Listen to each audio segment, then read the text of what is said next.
ইমানটা পরিপুক্ত করতে হবে, পাকাপোক্ত করতে হবে। কেমন পাকাপোক্ত করতে হবে কিছু নজির আমি তুলে ধরবো ইনশাআল্লাহ কিছুক্ষণ পরে। ঈমান কাকে বলা হয়? যারা ঈমানদার তারা সর্ব অবস্থায় আল্লাহর উপর তাওয়াক্কুল করবে, অন্য কোনো কিছুর উপর তাওয়াক্কুল করবে না। যেই সমস্ত জিনিসের জন্য একমাত্র আল্লাহই মানুষের যেই অভাব পূরণ করতে পারে, ওই সমস্ত অভাবের জন্য পূরণ করার জন্য একজন আরেকজনের কাছে যদি হাত পাতে তার ঈমান নেই, তার ঈমান নেই। সন্তানের জন্য সন্তান দেওয়ার মালিক একমাত্র আল্লাহ সুবহানাহু ওয়া তাআলা। ছেলে দেখ অথবা মেয়ে দেখ, অথবা ছেলে মেয়ে দুটেই দেখ, অথবা শুধু মেয়ে দেখ অথবা শুধু ছেলে দেখ, এটা দেওয়ার মালিক একমাত্র আল্লাহ সুবহানাহু ওয়া তাআলা। অন্য কারো ক্ষমতা নেই এটা দেওয়ার জন্য। তাহলে ওই জিনিসটা যদি আরেকজনের কাছে যদি আমি হাত পাতি, তুমি আমাকে দাও, তার দেওয়ার কোনো ক্ষমতা নেই। এই কারণে আমার ঈমানটা বিনষ্ট হয়ে গেল, এই কারণে আমার ঈমানটা বিনষ্ট হয়ে গেল। আমি যে জিনিসটা, যে বিষয়টা একমাত্র আল্লাহ সুবহানাহু ওয়া তাআলা দেওয়ার ক্ষমতা রাখেন, সেটা আমি মানুষের কাছে চাইলাম, আল্লাহর বান্দার কাছে চাইলাম, আল্লাহর সৃষ্টি মাখলুকের কাছে চাইলাম, আমার ঈমানটা বিনষ্ট হয়ে গেল। এই অবস্থায় যদি আমার মৃত্যু হয়ে যায়, এই অবস্থায় যদি আমার মৃত্যু হয়ে যায়, তাহলে আমার আপনার জন্য জাহান্নাম অনিবার্য। রোগ ব্যাধিতে ভুগতেছেন, 1 বছর 2 বছর 3 বছর 4 বছর 5 বছর পর্যন্ত রোগাক্রান্ত হয়ে শুয়ে আছেন। এই রোগের জন্য একমাত্র আল্লাহর কাছে হাত পেতে চাইতে হবে, আল্লাহর কাছে হাত পেতে চাইতে হবে এই রোগ থেকে মুক্তির জন্য। একটা হাদিস মনে পড়ে গেল এখন। রাসূলুল্লাহ সাল্লাল্লাহু আলাইহি সাল্লাম একদা সাহাবীদেরকে জিজ্ঞেস করলেন যে অমুক সাহাবীকে দেখা যাচ্ছে না কেন, দেখছি না কেন? সাহাবীরা বললেন, ইয়া রাসূলুল্লাহ, সে তো খুবই রোগাক্রান্ত, অসুস্থ হয়ে পড়ে আছে। তার রাসূল বললেন, চলো তার বাড়িতে যাব। সাহাবীদেরকে সঙ্গে নিয়ে গেলেন, দেখলেন যে ওই সাহাবীর শরীরের মাংস শুকে হাড়গুলো পাখির রানের মতো হয়েছে, পাখির পাখার মতো হয়ে গেছে। রাসূল সাল্লাল্লাহু আলাইহি ওয়াসাল্লাম বললেন, হে আল্লাহর বান্দা, তোমার এই অবস্থা কেন? তুমি কি আল্লাহর কাছে কোনো কিছু বলেছিলে? সাহাবী বললেন, ইয়া রাসূলুল্লাহ, আমি আমার রবের কাছে বলেছিলাম হাসরের মাঠে মানুষের যেই সমস্ত শাস্তি হবে, ওই সমস্ত শাস্তি যেন আমি হাসরের মাঠে সম্মুখীন না হই। আমার যে পাপের যে খিসারত, পাপের যে প্রায়শ্চিত্ত, ওই শাস্তিটা তুমি আমাকে দুনিয়ায় দিয়ে দাও। এই জন্য আমার এই অবস্থা, আল্লাহ সুবহানাহু ওয়া তাআলা আমাকে এই রকম, আমি এই বিপদে পড়ছি, এই রোগ সজ্জায় আমি শায়িত। রাসূল সাল্লাল্লাহু আলাইহি ওয়াসাল্লাম বললেন, সুবহানাল্লাহ, মানুষের কি সাধ্য আছে আল্লাহর শাস্তি সহ্য করার মতো? তুমি কেন বললে না, রব্বানা আতিনা ফিদ দুনিয়া হাসানাতাও ওয়া ফিল আখিরাতি হাসানাতাও ওয়া কিনা আযাবান নার। সে আমাদের মহান প্রতিপালক, তুমি আমাদেরকে দুনিয়ায় শান্তি দান করো, দুনিয়াতে শান্তি দান করো, কল্যাণ দান করো, এবং আখিরাতে আমাদেরকে কল্যাণ দান করো, মুক্তি দান করো, জাহান্নামের আগুন থেকে আমাদেরকে বাঁচাও, রক্ষা করো। তুমি কেন এই কথা বললে না? সাহাবী তখন থেকে ওই দোয়াটা পড়া শুরু করে দিলেন। আল্লাহ সুবহানাহু ওয়া তাআলা তার শারীরিক অবস্থা পূর্বের হালতে আস্তে আস্তে ফিরিয়ে নিয়ে আসলেন। সুবহানাল্লাহ। তাহলে আমরা কি করব? সব সময় আল্লাহর কাছে বলবো, অসুখে সুখে, অসুখে দুঃখে কষ্টে, অভাব অনটনে, আপদ বিপদে, যেই সমস্যাই হোক না কেন, সকল সমস্যার জন্য একমাত্র আল্লাহর কাছে হাত পাততে হবে, আল্লাহর কাছে হাত পাততে হবে, যত বিপদ আসুক না কেন। আরেকটি আয়াত সূরা ফুসিলাত হামিম সাজদা, আল্লাহ পাক বলছেন,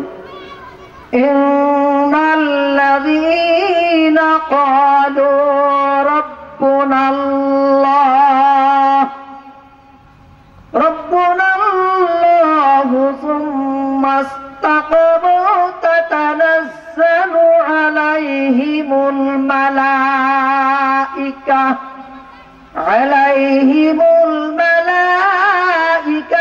ألا تخافوا ولا تحزنوا وأبشروا بالجنة التي كنتم توعدون আল্লাহ পাক বলতেছেন নিশ্চয়ই যারা বলে, নিশ্চয়ই অবশ্যই যারা বলে আমার রব হলো আল্লাহ, সুম্মাস্তাকামু অতঃপর এর উপর কি থাকে? অটল থাকে, ইস্তেকাম থাকে, দৃঢ়পদ থাকে, নড়াচড়া করে না।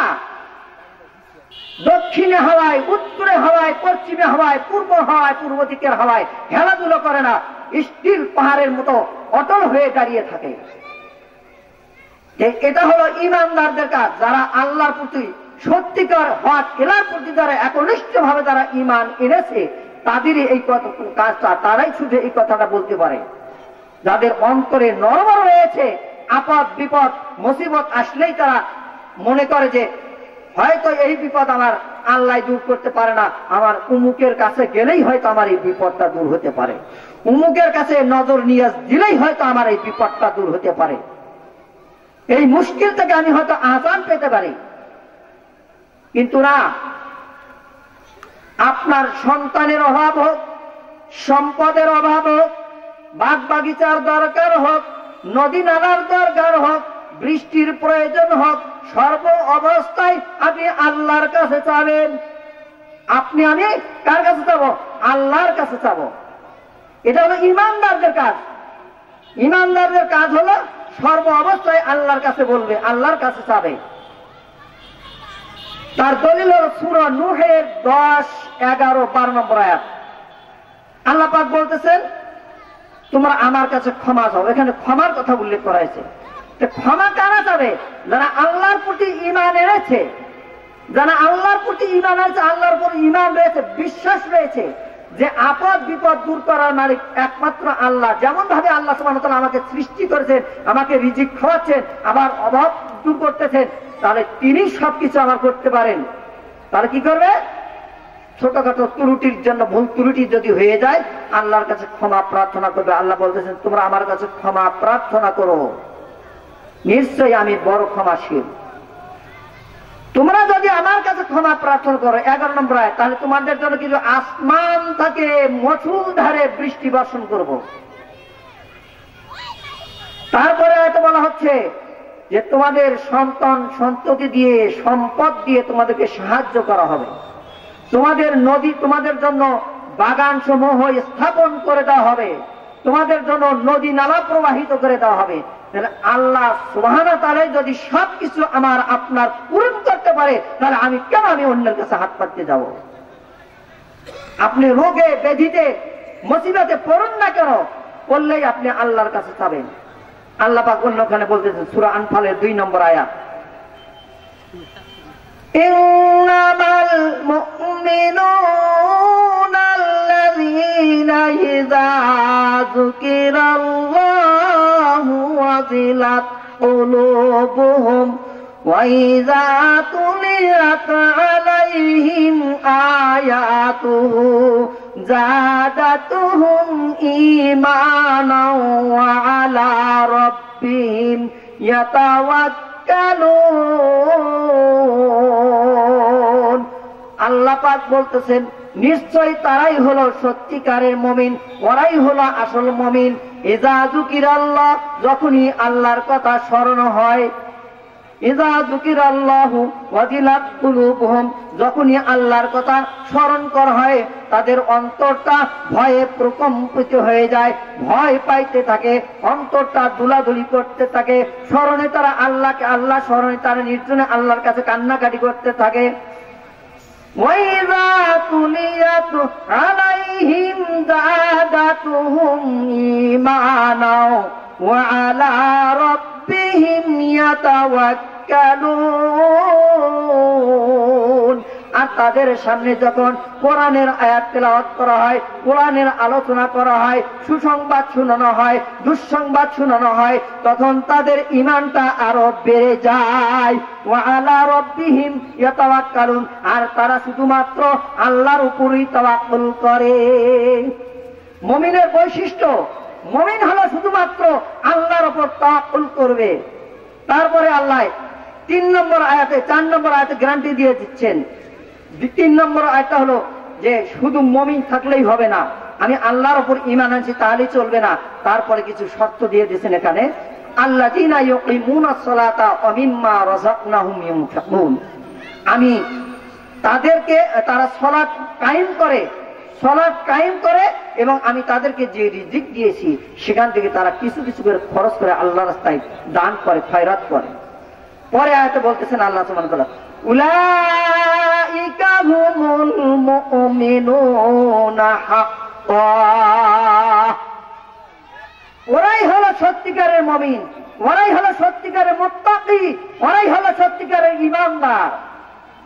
লাহুম দারাজাতুন ইনদা রাব্বিহিম ওয়া মাগফিরাতুন ওয়া রিজকুন কারীম, তাদের প্রতিদান রয়েছে তাদের রবের নিকট এবং তাদের জন্য রয়েছে ক্ষমা, আর রয়েছে তাদের হলো সম্মানজনক জীবিকা। সম্মানজনক জীবিকা মুমিনদের জন্য রয়েছে।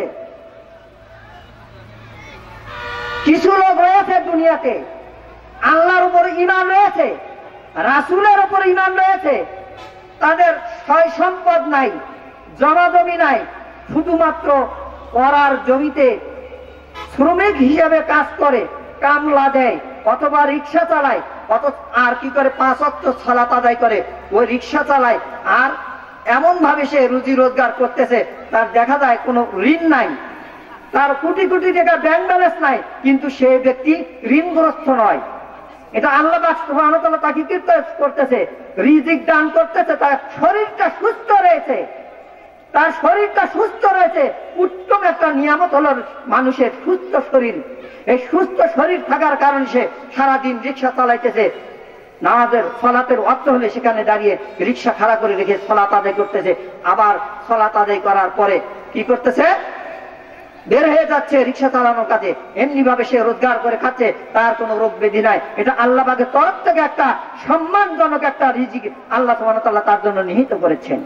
আবার কিছু আলেম ওলামারও রয়েছে, তাদের আল্লাহর প্রতি মহাব্বত রয়েছে, আল্লাহর উপর ঈমান রয়েছে, তার জমাজমি নাই, ছেলে পেলে 4 জন 5 জন 6 জন 7 জন ছেলে মেয়ে, তার কোনো জমাজমি নেই, বড় কোনো চাকরি বাকরি নেই।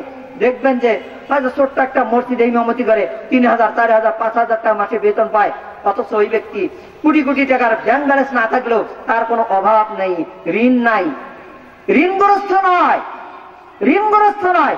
আল্লাহ সুবহানাহু ওয়া তাআলা তা কি করতেছে, আল্লাহর উপর তাওয়াক্কুল করার কারণে আল্লাহ সুবহানাহু ওয়া তাআলা তাকে অপরিমিত রিজিক দান করতেছেন। সুবহানাল্লাহ। এভাবে আল্লাহ সুবহানাহু ওয়া তাআলা আমাদেরকে কি করতেছেন, রিজিক দিয়ে দুনিয়াতে বেঁচে রেখেছেন, রিজিক দিয়ে দুনিয়াতে বেঁচে রেখেছেন।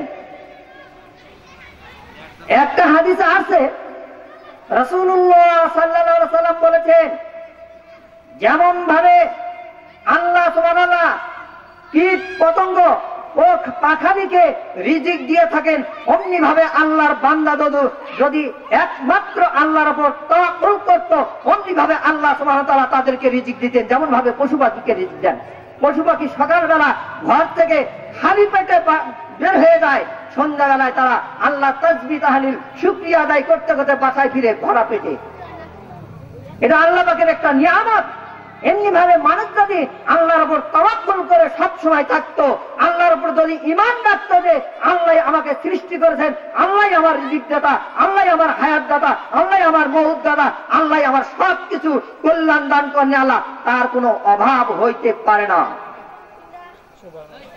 অভাব হইলেও হইতে পারে। এখানে আবার অন্য একটা আয়াত রয়েছে সূরা বাকারার 155 নম্বর আয়াত হবে অথবা 56 নম্বর আয়াত।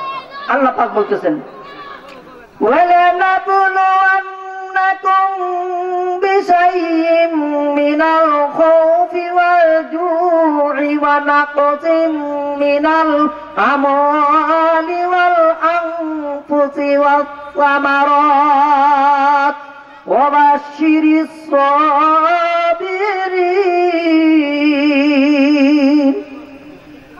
আল্লাহ পাক এখানে বলতেছেন যে আমি তোমাদেরকে ভয়, ক্ষুধা, গবাদি পশুর অকাল মৃত্যু, ফল ফসলাদির লোকসান, জীবনের ঝুঁকি, আপদ বিপদ মুসিবত দিয়ে আমি তোমাদেরকে পরীক্ষা করব, তাদেরকে পরীক্ষা করব, মানুষকে আমি পরীক্ষা করব। এই পরীক্ষায় যদি তারা কি করে ধৈর্য ধারণ করে, হে রাসূল তাদেরকে বলে দাও অবশ্যই সাবিরিন, ওই সমস্ত ধৈর্যশীলদেরকে সুসংবাদ শুনিয়ে দাও। আবু হুরায়রা থেকে একটা হাদিস বর্ণিত, তিনি বর্ণনা করতেছেন আমরা এমন একটা সময় আমাদের উপর দিয়ে অতিবাহিত হয়ে চলে গেছে, সাহাবীরা একদিন, দুদিন, 3 দিন পর্যন্ত ক্ষুধার কারণে সালাতরত অবস্থায় তারা অনেক সাহাবীরা অজ্ঞান হয়ে পড়ে যাইত। সাহাবীরা অজ্ঞান হয়ে মাটিতে জমিনে লুটিয়ে পড়ত ক্ষুধার তাড়না সহ্য করতে না পেরে। আমি যে আয়াতটা বলেছিলাম সূরা আনফালের 2 নম্বর আয়াত, জাদাতহুম ঈমানান ওয়া আলা রাব্বিহিম ইয়াতাওয়াক্কালুন। এখানে রাসূল সাল্লাল্লাহু আলাইহি ওয়াসাল্লাম ওই সাহাবীদেরকে সান্ত্বনা দিয়ে বলতেছেন যে তোমাদের জন্য আল্লাহ সুবহানাহু ওয়া তাআলা কি পুরস্কার রেখেছে, তোমাদের জন্য যে কি পুরস্কার লুকিয়ে রেখেছেন আল্লাহ সুবহানাহু ওয়া তাআলা, লুকায়িত আছে তোমাদের জন্য পুরস্কার। তোমরা যদি এটা জানতে, আরো তোমরা এই ক্ষুধার্ত থাকার জন্য আকাঙ্ক্ষা করতে। তাহলে এটা হলো মুমিনদের কাজ, কোন মুনাফিকের পক্ষে সম্ভব নয়। মুমিনরা কি করবে? মুমিনের একটা আলামত, আরেকটা আলামত, ইমানদারদের আলামত, যখনই কোন ত্রুটি করবে, পদচ্যুত হয়ে যাবে, একটা ভুল করে বসবে, তখনই সে কি করবে? আফসোস করবে, কেন আমি এটা করলাম, কেন আমি এটা করলাম, আমার এই কাজটা করা ঠিক হয়নি। আর মুমিনরা সবসময় আতঙ্কের মধ্যে থাকবে, এই আতঙ্কের মধ্যে না জানি আমি কোন ভুল করতেছি, না জানি আমার এই অপরাধের কারণে আল্লাহ আমাকে শায়েস্তা করবেন। অথচ এর চাইতে এক ব্যক্তির আল্লাহর উপর অন্তরে কোনো ঈমান নেই, রাসূলের উপর ঈমান নেই, পরকালের উপর ঈমান নেই, তারা শুধু দুনিয়ার মোহে যারা লোভে পড়ে আছে, তারা সকল প্রকার অন্যায়, অপকর্ম, অত্যাচার, হারাম হালালের কোনো পার্থক্য নেই, বাদ বিচার নেই। এরা কি করে?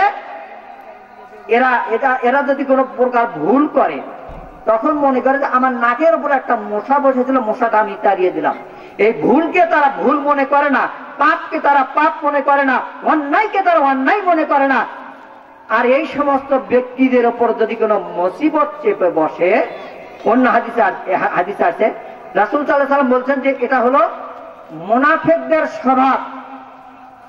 মুনাফিকের স্বভাব হলো গাধা যেমন বুঝতে পারে না তার মনিব তাকে কেন পাকড়া করলো, শক্ত করে মজবুত করে বেঁধে রাখলো, আবার কিছুক্ষণ পরে ছেড়ে দিল, অমনি ভাবে মুনাফিক বুঝতে পারে না কেন আমাকে এই মুসিবত দেওয়া হলো, কেন আমার থেকে মুসিবতটা দূর করে নেওয়া হলো, উঠিয়ে নেওয়া হলো।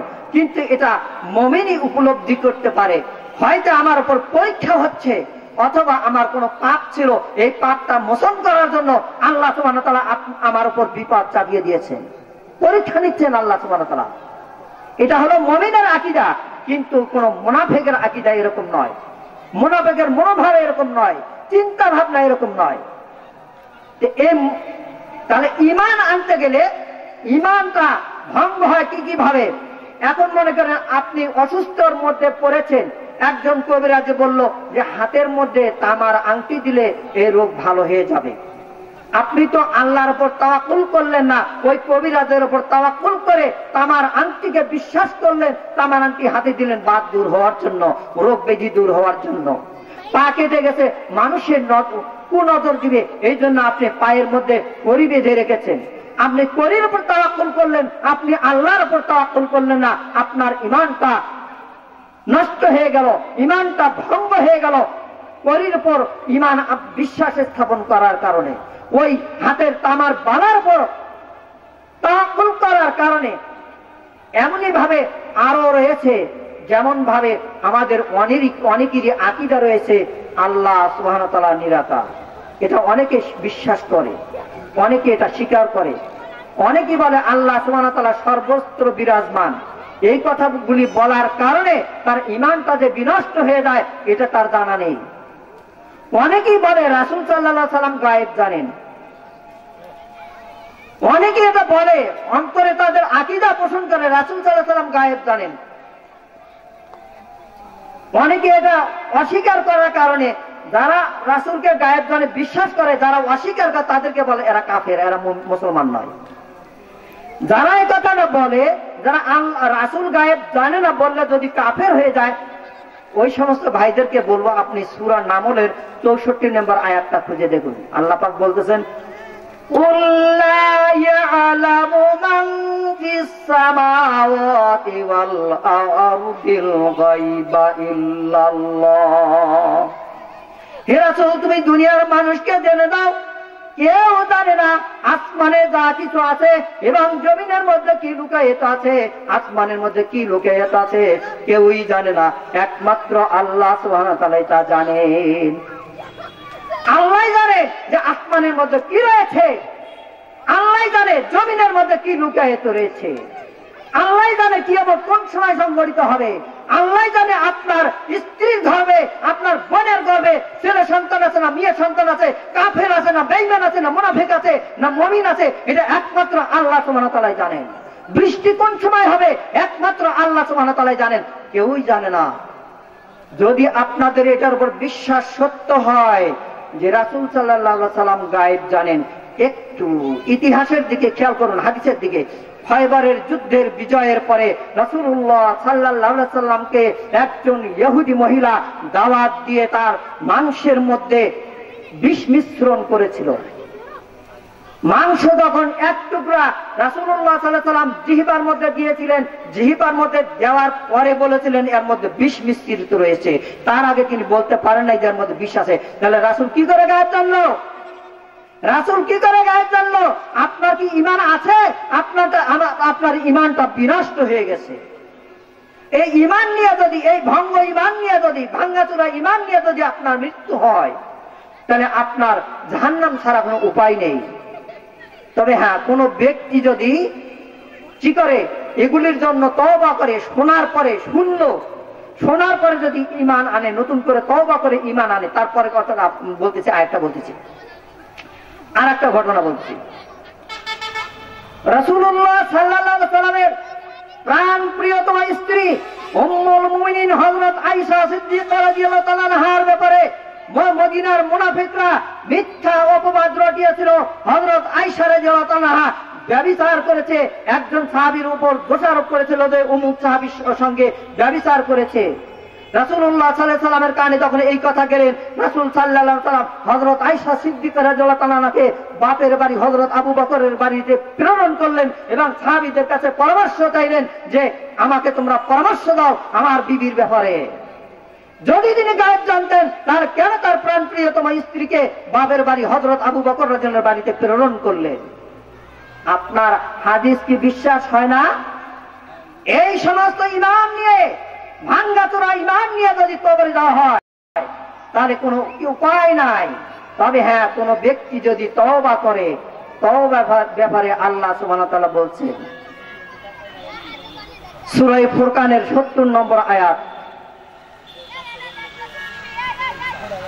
ইল্লা মান তাবা ওয়া মান তাবা ওয়া আমানা ওয়া আমিলা আমালান সালিহান ফাউলাইকা ইউবাদদিলুল্লাহু সাইয়্যাতিহিম হাসানাত।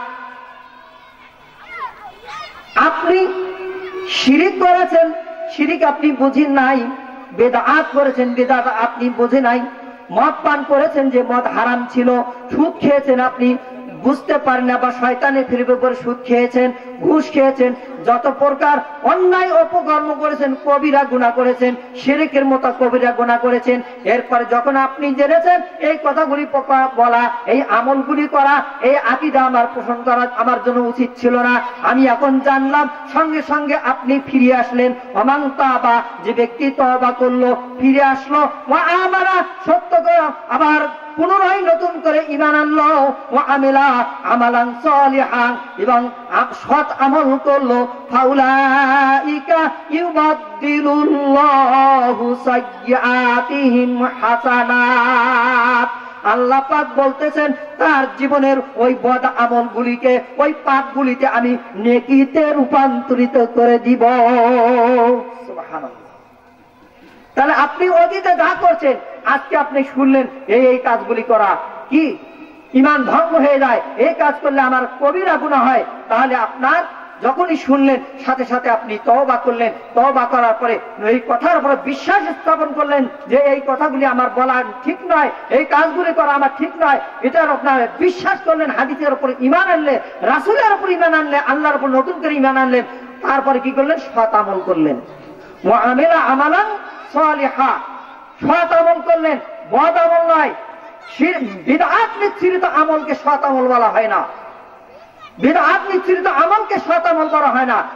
সৎ আমল করতে হবে রাসূলুল্লাহ সাল্লাল্লাহু আলাইহি ওয়াসাল্লাম যা করেছেন, তার সঙ্গী সাথী সাহাবীরা যা করেছেন ইবাদতের জন্য, এই ইবাদত মনে করে পুণ্যের আশায় যদি বিশ্বাস সহকারে সেই আমলগুলি আপনি আমি যদি করি, তাহলে আমার জন্য সৎ আমল হলো, তাহলে আপনার আমার জন্য সৎ আমল হলো।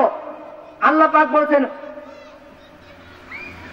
ইল্লাল্লাযিনা আমানু ওয়া আমিলুস সালিহাত, ইন্নাল্লাযিনা আমানু ওয়া আমিলুস সালিহাত উলাইকা হুম খায়রুল বারিয়া, নিশ্চয়ই যারা ঈমান আনে এবং কি করে সৎ আমল করে, ওরা হলো সৃষ্টির মধ্যে উত্তম, সৃষ্টির মধ্যে শ্রেষ্ঠ, ওদের চাইতে উত্তম আর কোন জাতি নেই।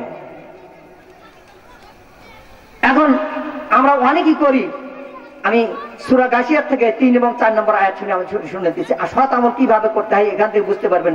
বদ আমল করলে তার পরিণতি কি? আল্লাহ পাক বলতেছেন আমিলাতুন নাসিবা তাসলা নারান হামিয়া, আমল মানুষ করবে, মানুষ আমল করে, আমল করতে করতে শ্রান্ত ক্লান্ত হাঁপসে যায়, ঘেমে যায়, হয়রান হয়ে যায়, তাসলা নারান হামিয়া, তারপরে নিক্ষিপ্ত হয় জাহান্নামে। নিক্ষিপ্ত হবে কোথায়? জাহান্নামে নিক্ষিপ্ত হবে। তাহলে সৎ আমল আমাদের এখান থেকে জানতে হবে। আমল করার পরে যদি আমাকে জাহান্নামে যেতে হয়, আমল আমরা কিভাবে বদ আমল ঢুকাই বুঝেন একটু। আল্লাহ পাক বলছেন ইয়া আইয়ুহাল্লাযীনা আমানু ইযা কুমতুম ইলাস সালাতি ফাগসিলু wujuhakum ওয়া আইদিয়াকুম ইলাল মারাফিqi ওয়া আরজুলাকুম ইলা ওয়ানসাহু বিরুউসিকুম ওয়া আরজুলাকুম ইলাল কা'বাইন। তোমরা কি করো? হে বিশ্বাসীরা, তোমরা যখন সালাতের জন্য দাঁড়াইতে যাও, তোমরা কি করো? পবিত্রতা অর্জন করো, তোমাদের মুখমণ্ডল ধৌত করো। ওয়া আইদিয়াকুম ইলাল মারাফিqi, তোমার কোনই দুই হাত কোনই পর্যন্ত ধৌত করো। ওয়ামসাহু বিরুউসিকুম, তোমার মাথা সমূহ মচেহ করো। কথাটা বোঝার চেষ্টা করো, মাথা সমূহ মচেহ করো। ওয়া আরজুলুকুম ইলাল কা'বাইন, তোমার দুই পা টাকনু পর্যন্ত ধৌত করো। তাহলে আপনি আমি এটা বুঝলাম যে মুখ এখান থেকে এই পর্যন্ত ধুইতে হয়, এটা বুঝলাম, কোরআন থেকে নিলাম, হাদিস থেকে গ্রহণ করলাম। দুই হাত কোনই পর্যন্ত ধুইতে হয়, এটা কোরআন থেকে গ্রহণ করলাম, হাদিস থেকে গ্রহণ করলাম। আল্লাহ এখন 3 নম্বরে আসলো ওয়ামসাহু বিরুউসিকুম, তোমার মাথা সমূহ মচেহ করো। মাথা সমূহ মচেহ করো, এই মাথা সমূহ মচেহ করো, এই আয়াতের ব্যাখ্যা করতে গিয়ে একদল ভাই বলতেছেন মাথার সম্মুখ ভাগ মচেহ করো, সামনের টুকু মচেহ করলে চলবে।